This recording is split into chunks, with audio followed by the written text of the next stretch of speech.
Hello. Hi. Today I wanted to talk about the relationships between values and meaning in online worlds, digital worlds like massive multiplayer online role-playing games. I'm going to use as my example World of Warcraft, but this applies to any massive multiplayer online world. It doesn't have to be a role-playing game. It can be this multi-version of The Sims, can be VR, can be chat rooms. Any place where people occupy themselves socially in a digital format. I'm going to hypothesize and observe that many of the norms that govern behavior and predict responses online are the same norms that govern responses in the real world. As such, these online worlds serves as functional mirrors for society. They also explore how people would act out their identities, their version of themselves, in these online worlds. And in the real world, for that matter. In other words, it's a social arena. Now, we might look at games like World of Warcraft or Final Fantasy Online, and we might think, these are games, and end our analysis at that level. But that begets, it doesn't answer, that analysis raises more questions than it answers. What are games? Why do we engage in them? Do we engage in games because they are fun? What makes them fun? Why are people who are socially isolated flocking to these social experiences online? I've been doing a lot of thinking, and I've made many notes about this topic, so I'll be sharing some of my ongoing thoughts about this. This channel has always aimed to answer the question of values and meaning in the digital, so this is part of an ongoing conversation. So we all have the need for belonging. We have the need for a social sphere where we can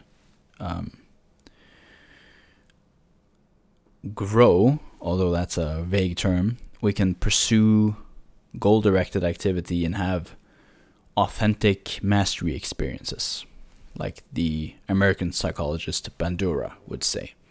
The best way for you to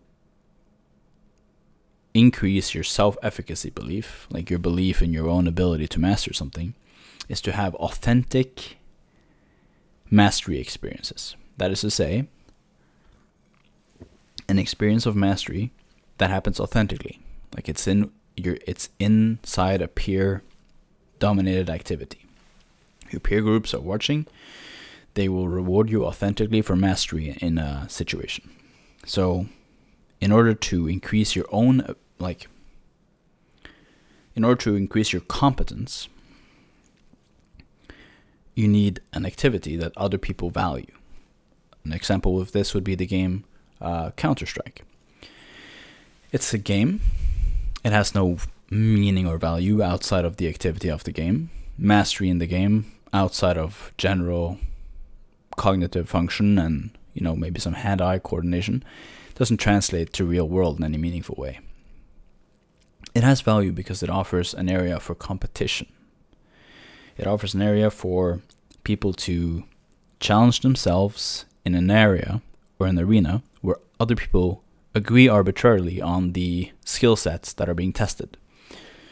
We are so fond of competition and these authentic mastery experiences that we forsake other more, quote, real pursuits like food or shelter for these entertainment pursuits. We expend a vast amount of calories, attention, work, and time to pursue these arbitrary, competition-oriented exercises. Now, my hypothesis is that we do this because these activities reward the pathways that we have evolved to. How would you say? We haven't evolved to please them. They have evolved to direct our attention functionally, but they stimulate the same reward structures that would signify survival adaptation, like skill mastery, hunting, right? Males are notorious hunters. And games like Counter-Strike, they require teamwork, planning, co-execution, often with strangers. Vast tribe, still being able to cohabitate around not a shared narrative, but a shared activity, right? So it's different than a cultural narrative or a religious narrative. It's a utility-oriented, narrative in the sense that you're trying to defeat the enemy team or the monster. And so you have to coordinate. And yeah, we find that very appealing, not because we have evolved to be good at Counter-Strike, but because we have evolved to do hunting-like activities in a pro-social setting competently. And so any sort of gaming, any system that stimulates those neural activities will demand our attention as valuable pursuits of time. Even if, interestingly enough, there's no meat at the end.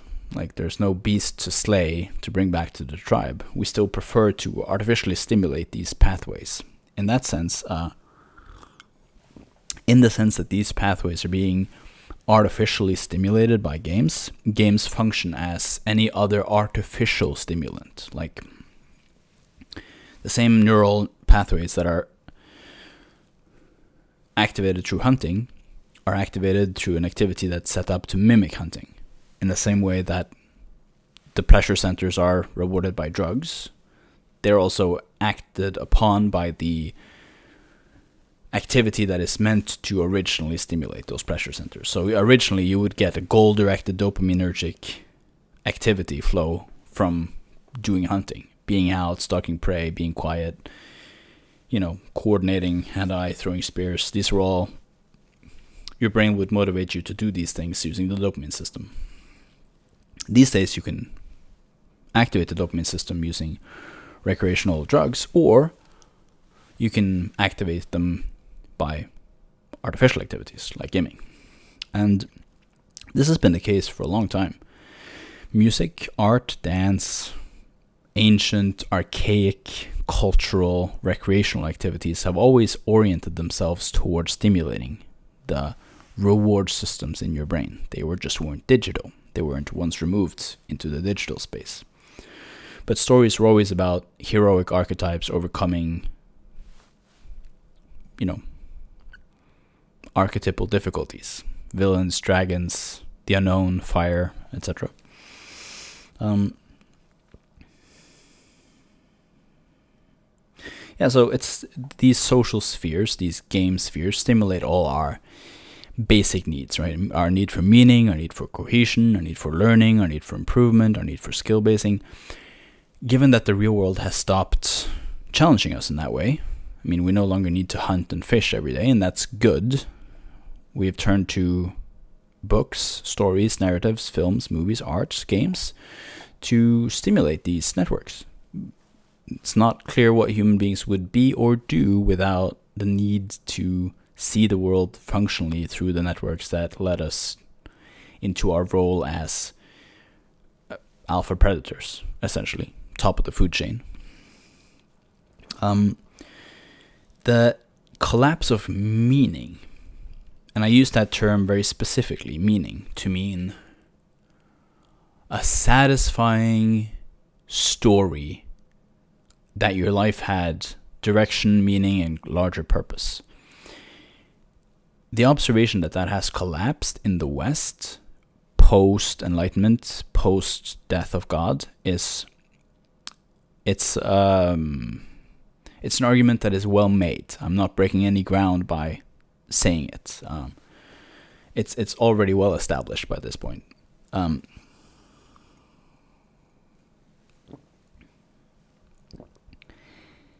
One of the things that have rushed in to fill that void, again, not my observation, is politics. Functioning more like a community, like a church, like a unifying social movement, like a religion, if you will. Some have called the more radical versions of these cult-like. You might disagree, you might not. They have stepped in to fill the void left by religion. That is a observation that has been made. we can debate the merits of that and to what extent they act as religions or fill the religious instinct in humans. And that is a valid social observation, and it's a valid intellectual comment. However, the role of games, and I know games usually get poo-pooed in the cultural analysis, usually by low-resolution thinkers in regards to games. Not low-resolution thinkers in general, but people who haven't immersed themselves into their cognitive network does not reflect the complexity of games very much. They seem to have a very one or two-dimensional understanding of what games constitute. Like you hear the same people that criticize violent video games for any societal ills seem to have some form of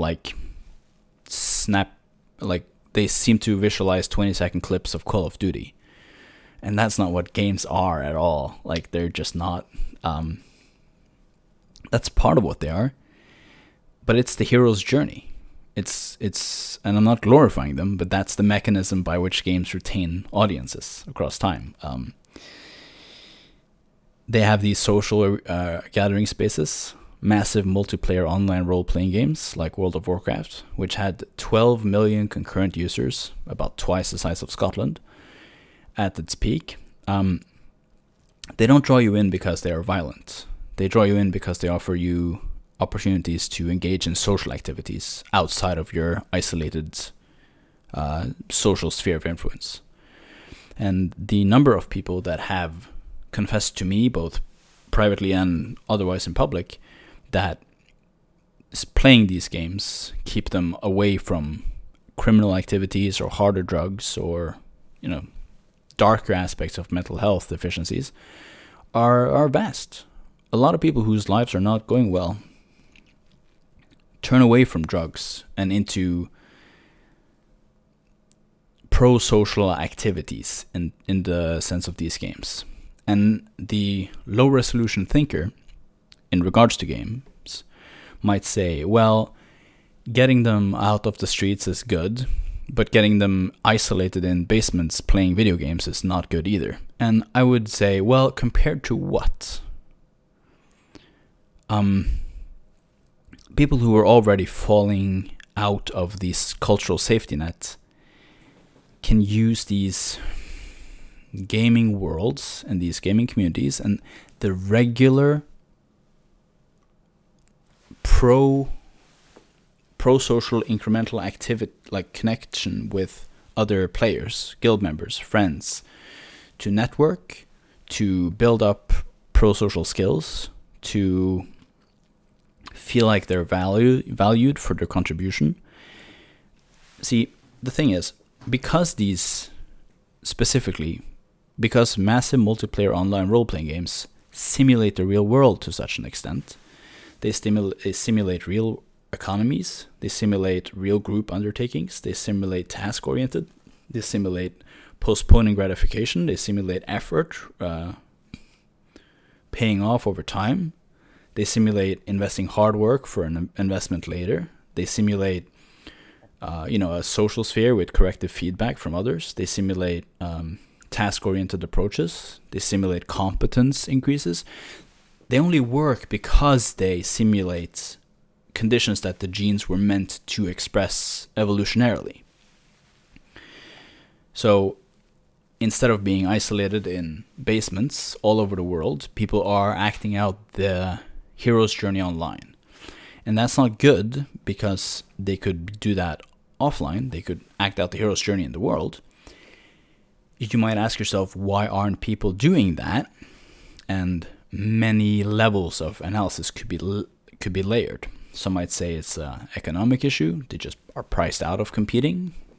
Some might say it's a class issue. Some might say it's a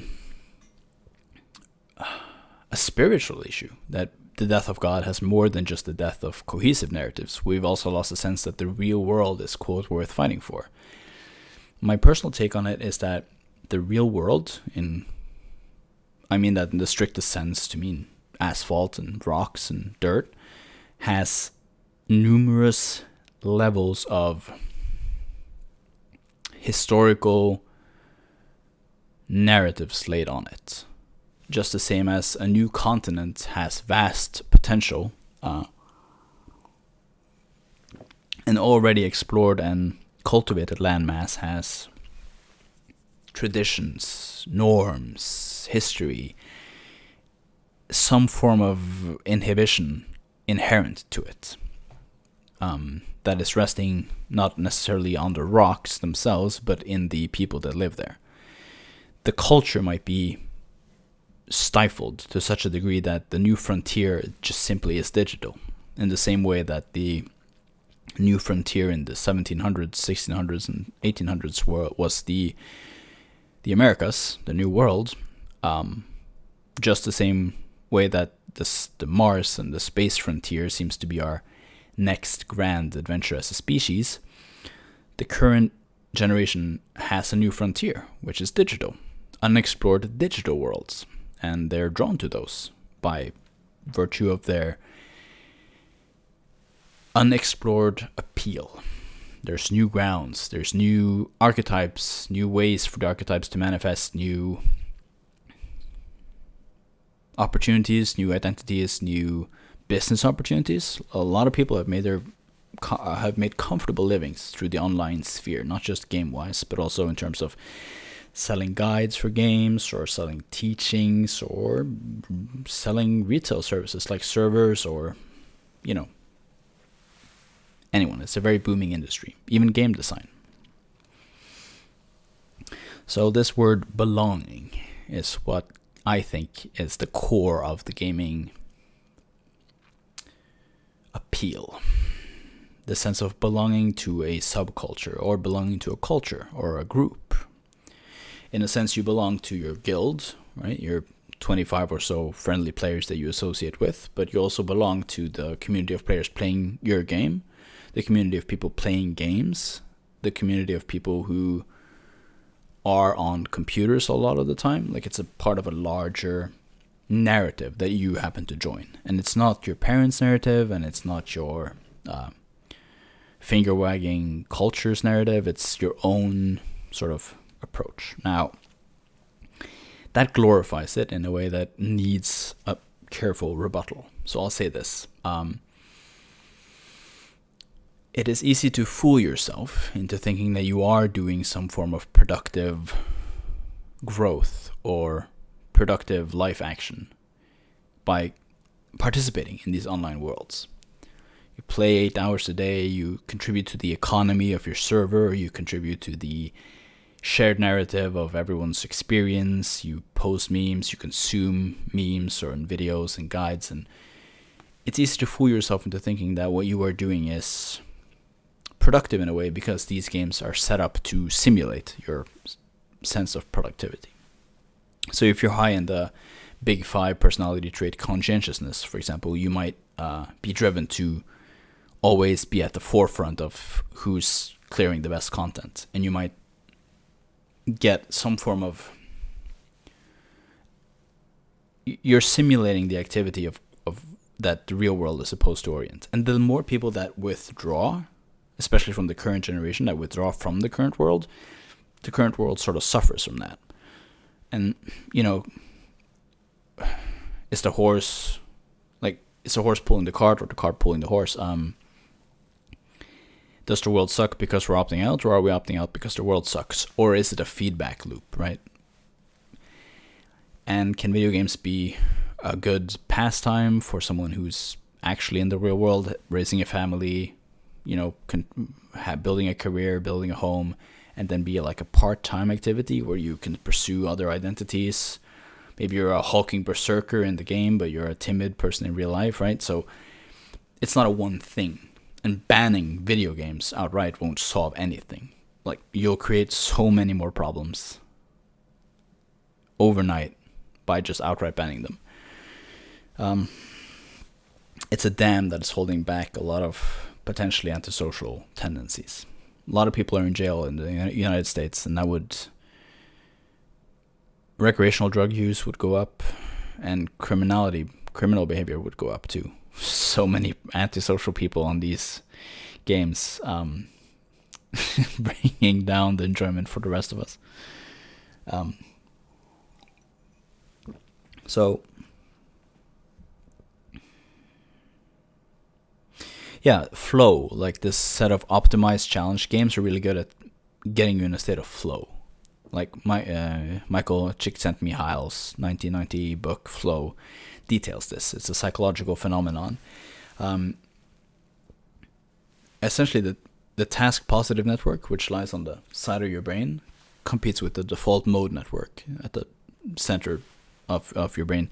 When you deactivate the default mode network and go into task positive, that's when you're in a flow state.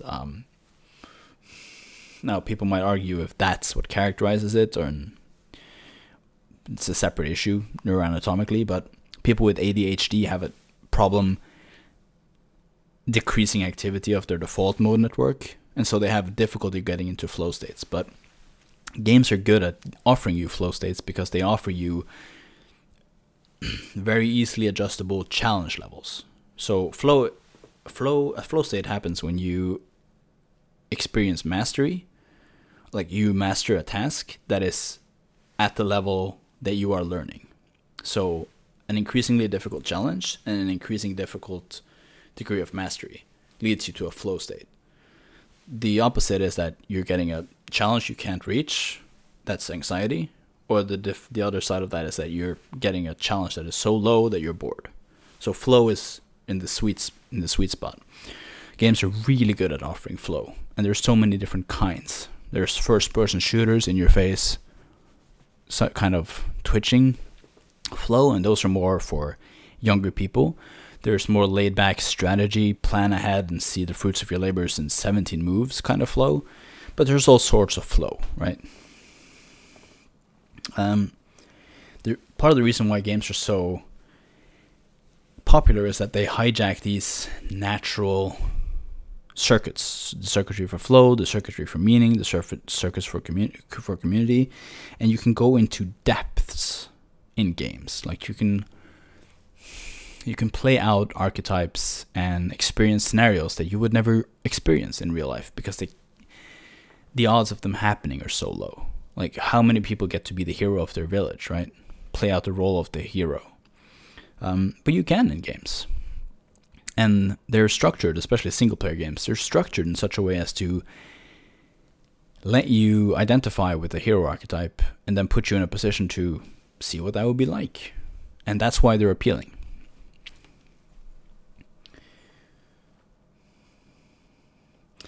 The MMOs offers us something that the world does not offer us anymore. The MMOs have now become models for better or easier to partake in models of the world. If you feel like you're economically unable to compete in the real world, you might still amass a fortune of gold in these virtual worlds and be rich in that standard. And of course your brain can tell the difference between virtual currency and real currency, but also your brain sort of can't tell the difference between dominance in a hierarchy, which is what you have. You have economic dominance in the game's hierarchy. And you might say, well, if you competed in the real world, if you spent the time you compete in the game's economy by competing in the real world, you could achieve the same level of mastery. And that's not necessarily true, because there are factors that might hold you back in terms of personality from competing in the real world with seriously motivated actors. People are motivated to see your downfall and economic demise in the real world, and you'd need a low degree of neuroticism and a high degree of conscientiousness to compete in that market, but people are less likely to object to your accumulation in a video game. And so you might be able to act out the accumulative, safety-seeking nature of your personality in a video game than you would be in the real world. And you might say, well, that's humbug. No, it's just personality dispositions meeting opportunities. I'm not saying it's a better thing. I'm saying it's a natural consequence of being temperamentally squeezed out of competing on markets. Now, whether that means that markets should lower their barrier of entry so that more people can compete, that's a different argument. I'm just saying the consequence of making markets hard to compete in terms of personality dispositions, is that people just compete in virtual markets and live on welfare, for example. Given that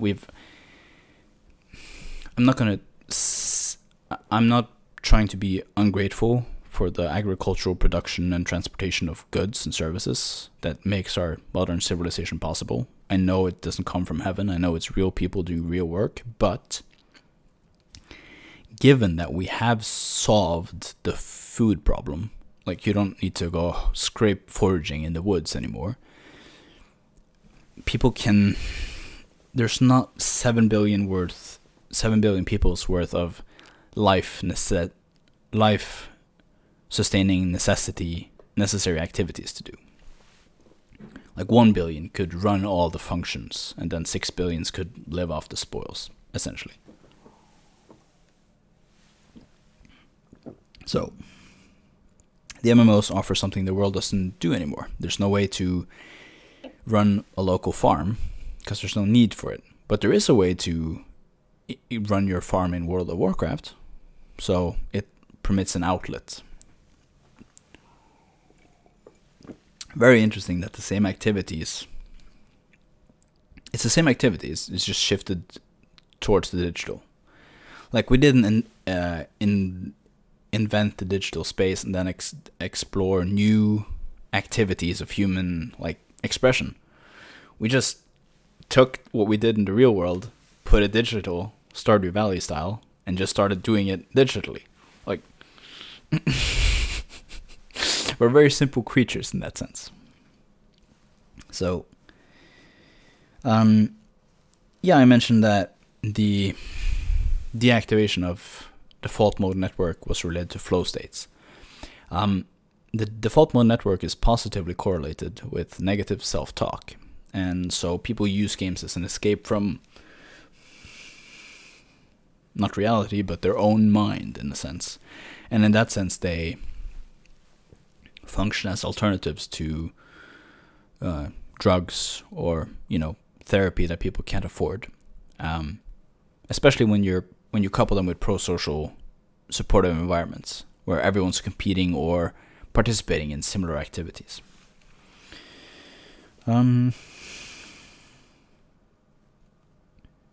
These digital spaces, given that the games functions as larger narratives too, like there's an ongoing story.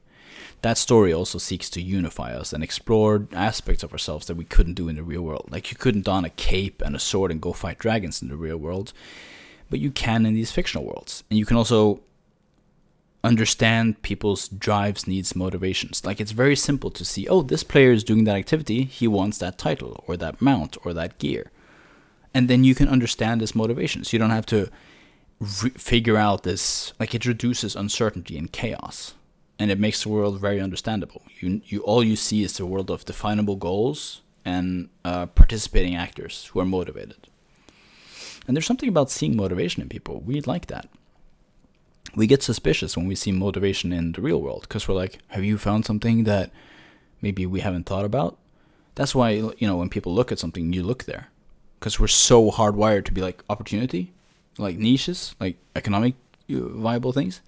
And so when we see people do activities in games, that's why massive multiplayer online role-playing games tend to aggregate more and more people.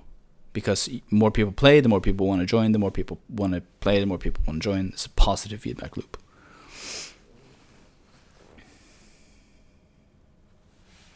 It also provides meaning.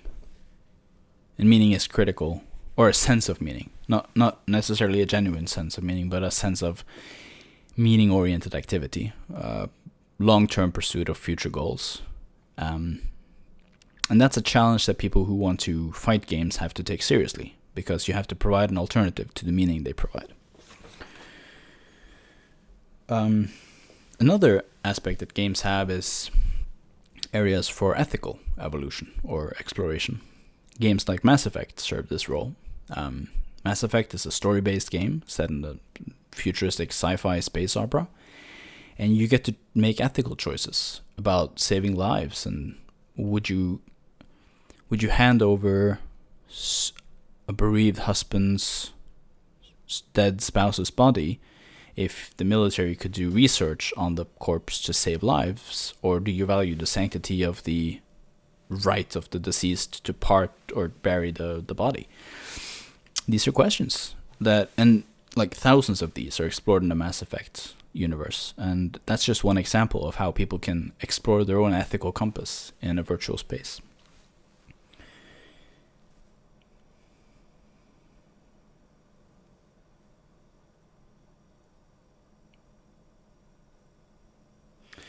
Yeah, so I think that fundamentally what humans want is individual development. Fundamentally, we seek to improve and grow and explore new avenues of ourselves and abilities and ways to compete in the real world. And what these games do is they provide you with a framework. Like, they first of all provide a framework of competition. Everyone can compete and grow. And then because other people imbue it with meaning, you can explore who you are within that meaning-making apparatus. And it's simulated and ultimately arbitrary in a way that the real world might not be, but it's hard for people who have no meaning and no opportunity in the real life to rebuke that. Any ship in any port in a storm, right? And philosophically, the technological participation in narratives that simulates the real world is also interesting. You know, the old brain in a vat example comes up.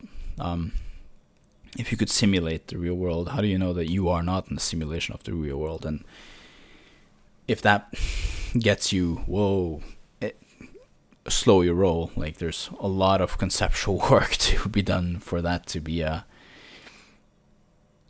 viable option. But the point is, philosophically, it's interesting. What we are drawn at is the activation of the meaning-giving networks, not the activity that gave meaning in itself. You also let your own personal narrative unfold in a massive multiplayer online role-playing game. Like, you might be playing a paladin, or a mage, or a warrior.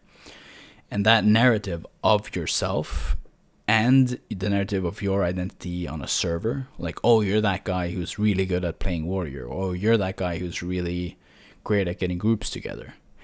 That identity gets to play out in a larger social sphere with 3,000 other players, 5,000 other players, 200 other players, like this, depending on the size of your server.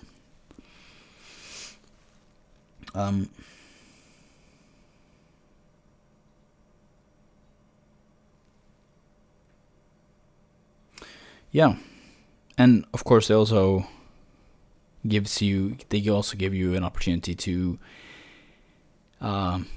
explore. Like, a lot of activity happens online on YouTube and other areas that is connected to the game, but not depending on the gameplay. Just critiquing the fall of these once great digital worlds has become a growth industry in itself. And people are drawn towards what made them work, right? What made them work? Why have they fallen and deteriorated in quality? How can we get back to the good old days when the digital world that we remembered from our youth was at its peak, and so on and so forth. Yeah.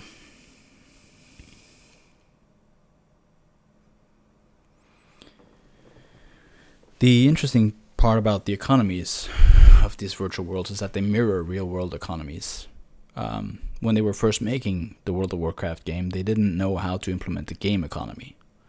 Because the question is, how do you produce value? How do you produce a currency that other people will trade for their time? Turns out it was very easy. They just introduced the gold currency, arbitrary unnamed gold currency, and people used it and traded and found it valuable, even though it had little use. Like, you could only use it to repair your gear through a repair vendor, essentially, and buy flight paths and but that was essentially enough for it to serve as a... And people buying and selling these digital currencies in the real world has exploded. People no longer want to do the farming and the long-term planning that these games were set up to promote. They just want to be high rollers. So they come home from their jobs, they use their real world currency to buy in-game currency. And that's, economically, that's very interesting because that's value. Those in-game currencies have more value. And with the rise of microtransactions and such, trying to capture the attention of these larger players, these whales, not in size physically, but in terms of economic capacity, the monetization strategy of these games have also changed. And it's very interesting, all of that. So, are MMOs and digital worlds the future?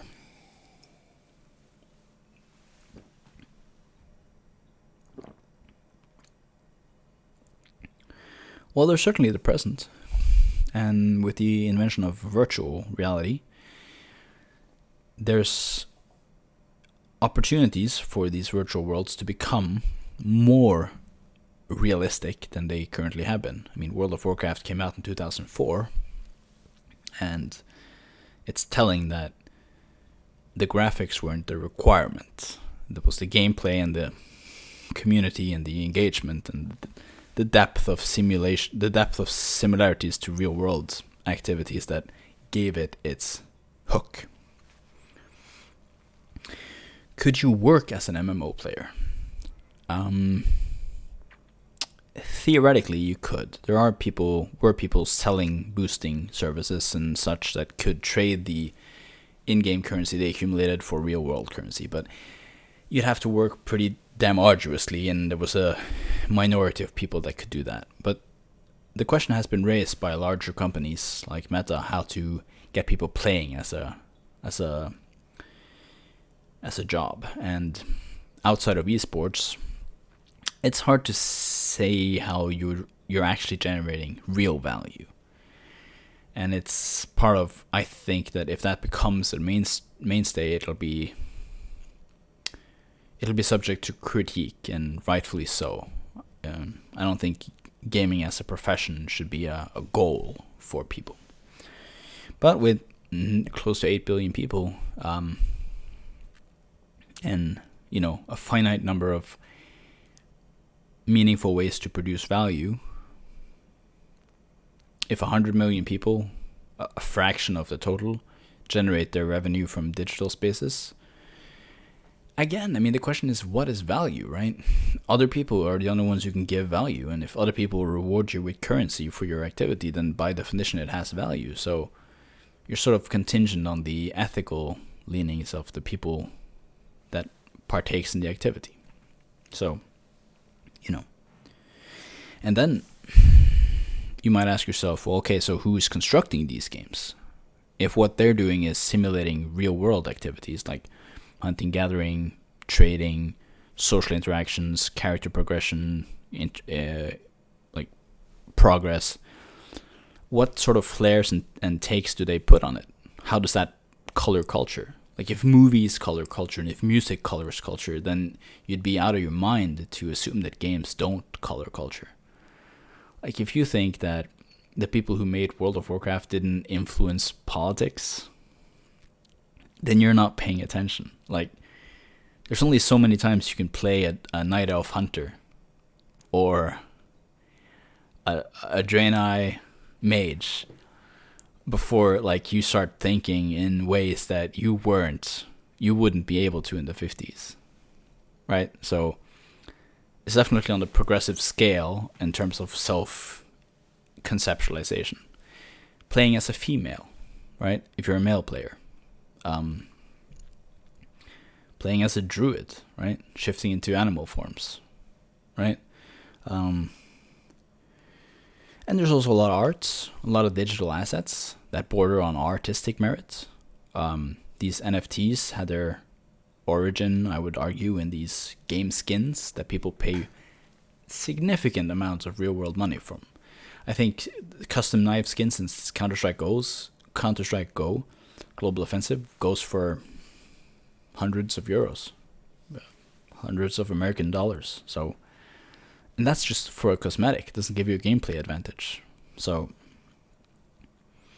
yeah, there are aesthetic dimensions, and once you get to the VR headsets, you might even talk about platonic realms of like the forms, the pure forms.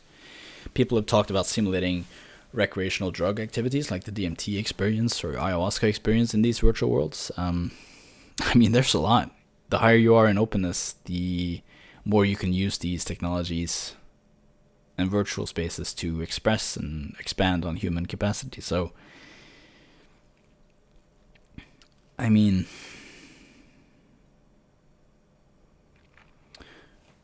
yeah, I put down here how to visually represent ideals in the form of narratives. Like, could you put ideals in ID realms, like platonic ideal realms, like getting at these narrative strains, producing these narrative encounters, like fighting the same boss for a chance at randomized loot. You get to do the same narrative experience hundreds of times. So are you getting at something akin to like an archetypal, essentialized nugget, like a foundational axiom piece of a narrative? Are you replaying an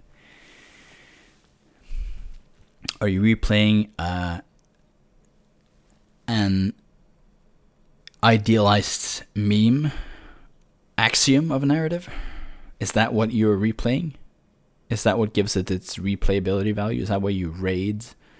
You're fighting the Lich King, you're fighting an art asset, you're fighting the concept of antagonists. Like, it gets to all these weird realms, right? Conceptually, that we haven't mapped before. So we don't know if the end result of 40 years of gaming will be actual meaning or perversion of existing social norms. We don't know. It's an open question.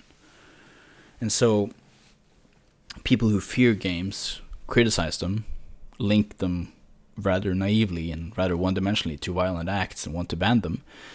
And people who fear contributing in the real world sort of glorify games and say they help fight depression or whatever that means, right? So it's like, do they cause depression? Have you thought this through? Like, games are complicated, man, and they're also dangerous politically. And if you don't think there's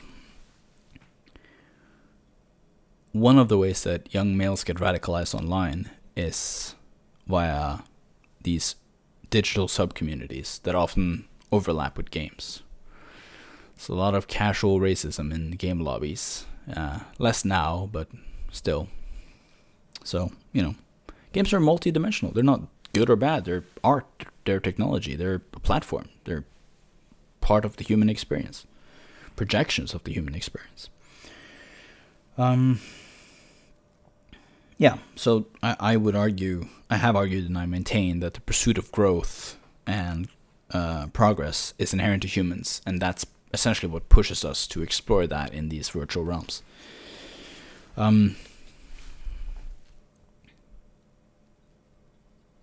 You could say that if you are told that as a male or as a person, you're toxic, your mere existence is destructive to the world, and that you are the mere formulation of an ambition is an act of patriarchal dominance, and that you would be better off not existing, you're harming the world by just polluting and all that, maybe you would be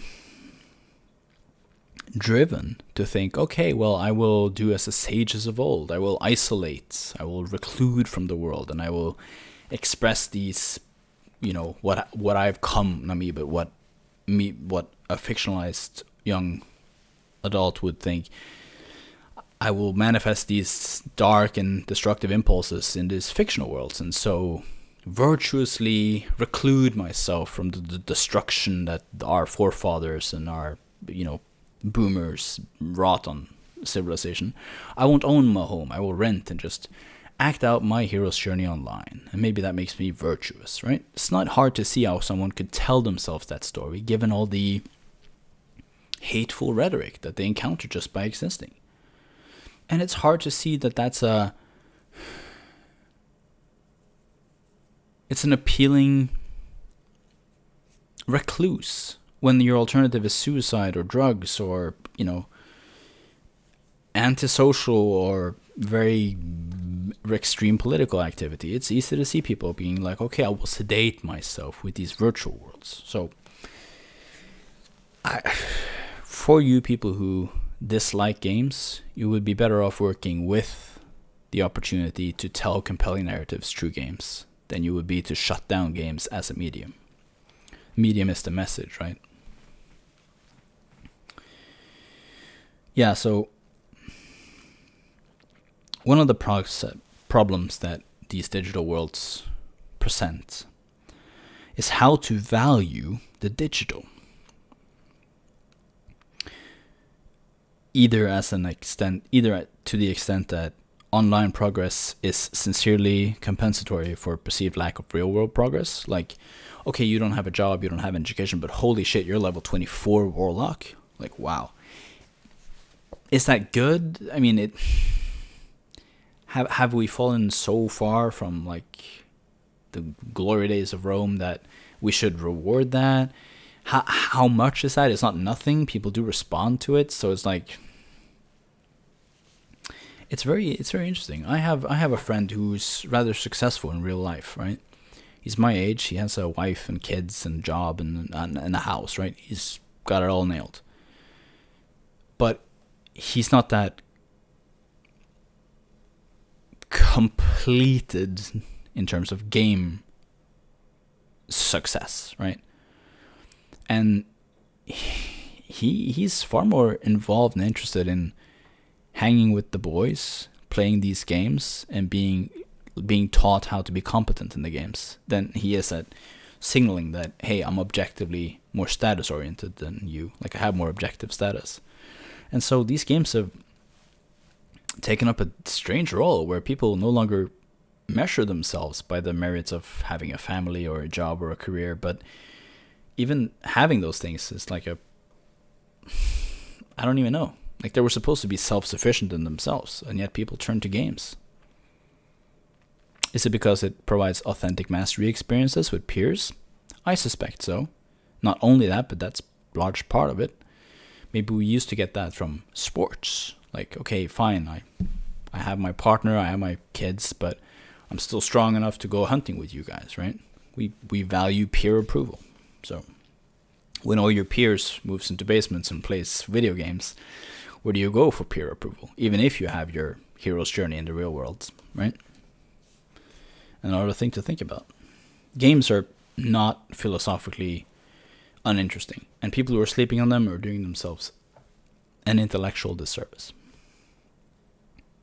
And I don't critique people who doesn't have the time to reflect on games, because there's a lot of real world intellectual work that needs to be done too. But, you ignore the things you ignore at your peril. So there's that. NFTs and cryptocurrencies as economic examples of digital value. Yeah. Content creation, YouTube content creation, especially for gaming, already considered a job.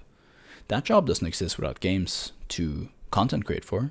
So, there's that. Online opportunities as an arena for bad faith actors to turn to good faith options. Yeah. If you live in a war-torn or economically deprived area of, let's say, Eastern Europe, right? Former Soviet colonies, then maybe there's not a lot of social mobility in your country, but there's a lot of options for valuable pro-social interactions with Western Europe through these games.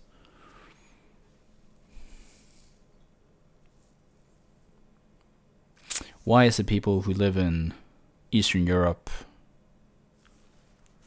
why do people want to move to the West, and why isn't people fleeing the West? Like, what values of the West seem to appeal to immigrants, right? So yeah, it's that's an interesting question. I don't have anywhere that's relevant to gaming to go with that, but it's a meeting platform of different cultures, and so it can provide a pursuit of values that we hold in the West in the West for people who are outside the Western sphere of influence. Not that Eastern Europe isn't Western, but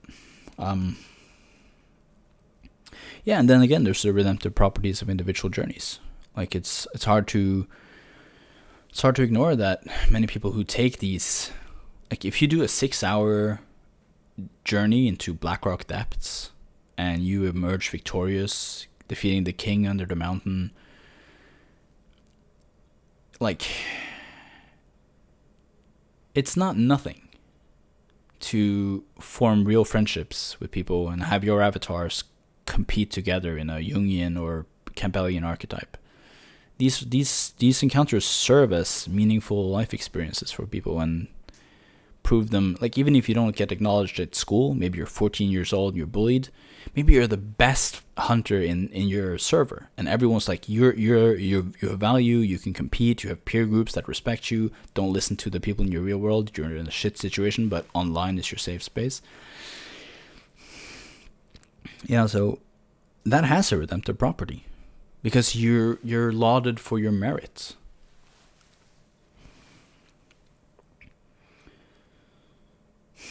And then you throw art and like literature and music and like cinematics and grand narratives, which we've seen a collapse of in the West. You know, defeating the Lich King with all of the Horde and the Alliance fighting together, you know, everyone working together for a single cause, everyone wearing their armor, everyone storming the evil citadel, everyone coming for you, like defeating the evil mastermind. It's like, these are grand narratives that we've largely lost in the West. So it's like, you see the collapse of religion, you see the collapse of meta-narratives, you see the rise of political and social movements to take its place, and you just ignore that the vast majority of people are finding these same old former narratives in games. You're just going to ignore that.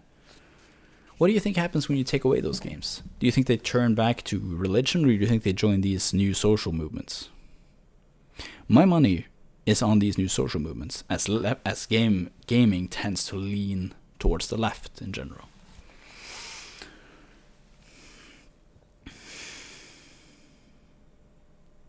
Yeah, these online fictional worlds are very meaningful to people.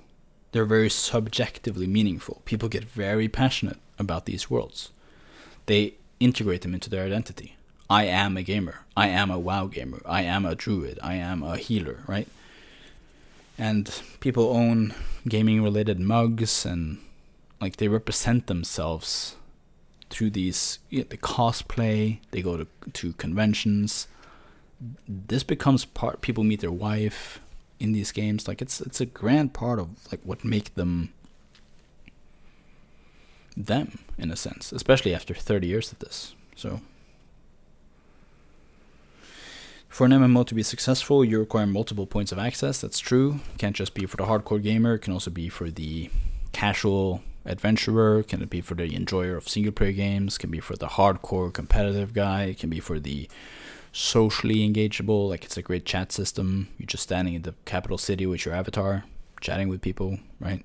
That's part of what made the 2004 World of Warcraft such a big thing. You could just log on and talk to your friends. A lot of females joined and did low tier content just for the social engagement. A lot of males too. I'm just speaking from experience of what happened back then. It's a point of entry into gaming.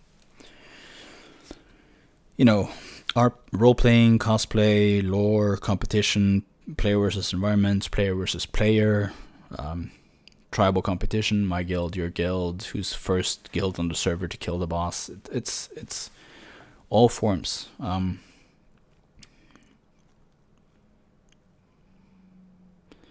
So I'm a big fan of observing what people do, not just what they say.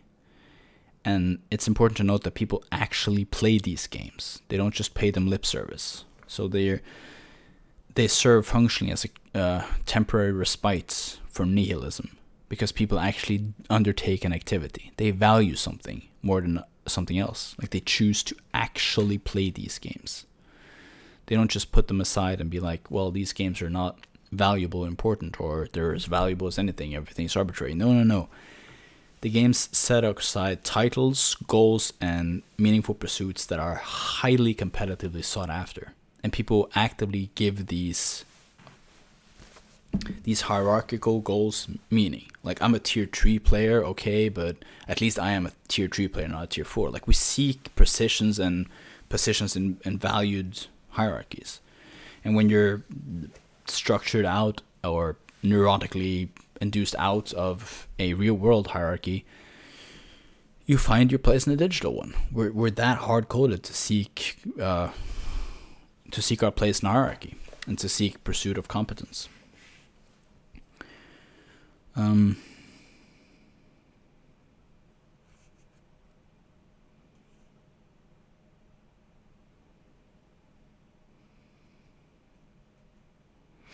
There's also something interesting in terms of being knowledgeable about your game.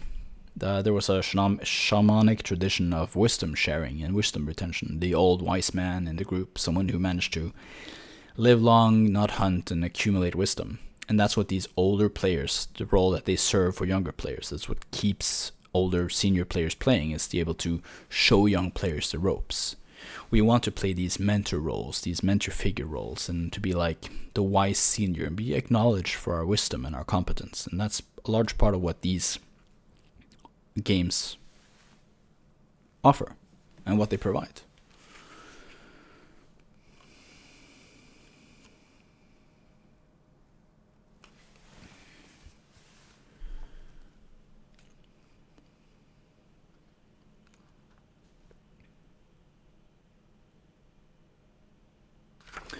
Is the wisdom tradition continued online? Well, the amount of YouTube videos that are like how to fix your life, like a lot of wisdom traditions have moved online.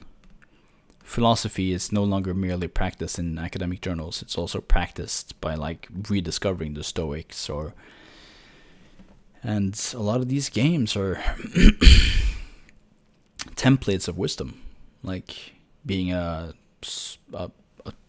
person with an internal locus of control, and there are games that emphasize this more than others, but any game that has you play the archetypal hero will serve a wisdom function to an explicit or implicit extent.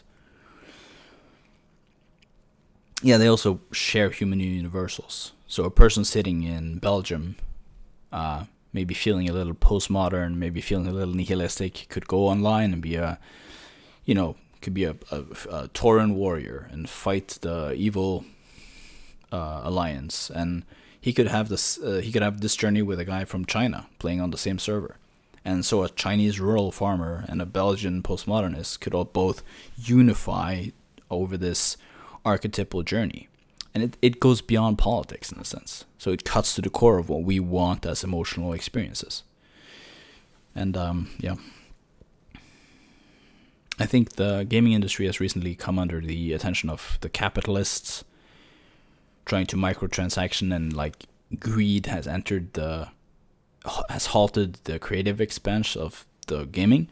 But that's nothing to the potential these games have for political implementation if they were made for that. So that's something to be careful for. All cultures participate in games because the pursuit is universal. It's not a pursuit for any kind of specific ideal. It's a pursuit of the human universal ideal.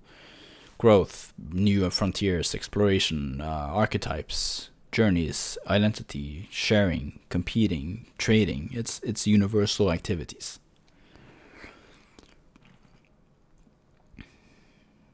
Then there's esports, and there's gender-based preferences in games are allowed to express themselves. My sister loves Sims. My brother loves Stardew Valley. I love Counter-Strike and World of Warcraft. So like, whatever preference and whatever temperament and whatever gender you have, even if it's not binary or whatever, you get to find your specific expression and play it out, act it out in the community of others. So, there's that. It's part of the appeal of these massive multiplayer games. Also, newer games let you build a home, decorate your home, invite friends over, maintain social borders and bonds and establish hierarchies, who you associate with, who you don't. And getting into top-end guilds is also something like a barrier to, you could call it class, but it's not quite class, it's more like competence. In a way, these guild hierarchies are very competition and competence dominance oriented dominance hierarchies, and that's very interesting. Yeah, free to choose individual by individual, case by case, chance to develop, experiment with different identities and persona. That's not nothing. Yeah, guild management has essentially turned into positions, not in terms of what people pay them for, but in terms of the skills required. Middle management positions are essentially guild management. And I have seen people who applied for jobs list their esport or gaming experience. You know, guild master for 14 years. Some employers acknowledge that. Like, wow, while working full-time, you've also been a guild master for 14 years, delegated responsibility, done middle management, you know, gotten 50 or 25 people into a single unified activity consistently. That's not nothing. And some people ignore it, and, you know, to their detriment. But yeah, guilds, well-functioning guilds, like players, individuals form together in guilds to take down raid bosses. Raids are 25-man content. It requires more difficult activity they come in different tiers, like mythic, normal, heroic, etc. They come in different challenges levels, and people compete in the level their skill level allows them to. And these guilds practically function as organizations. Like, they essentially function as like, they share so many similarities. You have human resources, essentially. You have like officers that will handle interpersonal disputes. You have class leaders that will evaluate the roles of, okay, the DPS, the healers, the tanks. Like, they I've said it before and I'll say it again, these massive multiplayer online role-playing games work and they maintain the appeal because they mirror how we structure society in the real world. And they couldn't operate without that. They wouldn't have the appeal that they have if they didn't. It's interesting because even as much grief as we give the real world, like, I hate working in an office, I hate having a HR supervisor, I hate having a boss, I hate competing in a hierarchy of salary, we immediately default to the same patterns, just online in a game, in order to pursue goals in games. So it's like human universals, right? And yeah, those are just some thoughts on why MMOs are important. And I could go into MMOs in art, I could go into MMOs in economics, I can go into MMOs in hierarchies, I could go into any one of these, but just these rambling thoughts should serve as an outline to why digital worlds are a major force going forward. And as the virtual worlds come online, and as the real world gets more and more mined for meaning-giving positions, I don't know. It's no longer just fringe actors on the border between lawlessness and unemployment that turns to these games. It's young people, it's people who are disenfranchised, people who maybe don't have options, people who care for their sick parents, people who are ill, people who have mental or physical issues that prevent them from competing in the world. They suddenly have this vast arena for, maybe they're in a wheelchair or something, but now they can compete, like, digitally, express their genetic blueprints in virtual worlds. And the genes, they're not that sophisticated. Like, they can't really tell the difference between being an admired healer and being an admired psychotherapist. It's the same skill set. You have to listen, you have to evaluate, you have to respond, you have to be praised, you get to, like, feel, like, the harmony of genetic composition that comes forth when you're successfully navigating a 25-man raid or a 40-man raid. It's akin to leading an army into battle, or overseeing a hunt, or, you know, leading something like a large human activity. And if you want to call that nothing and say that it's violent and dangerous, you can, but you're likely to do more harm than good. So if this video has done anything anything. It's to promote the use of a higher resolution map of what games are. If I've done nothing else, then at least hopefully I've done that. I've given you the sense that you need a high resolution map of what games are for people before you critique them or replace them. So, thank you for watching. This has been Unitary Designation. I hope you... I'll see you in my next video. Goodbye.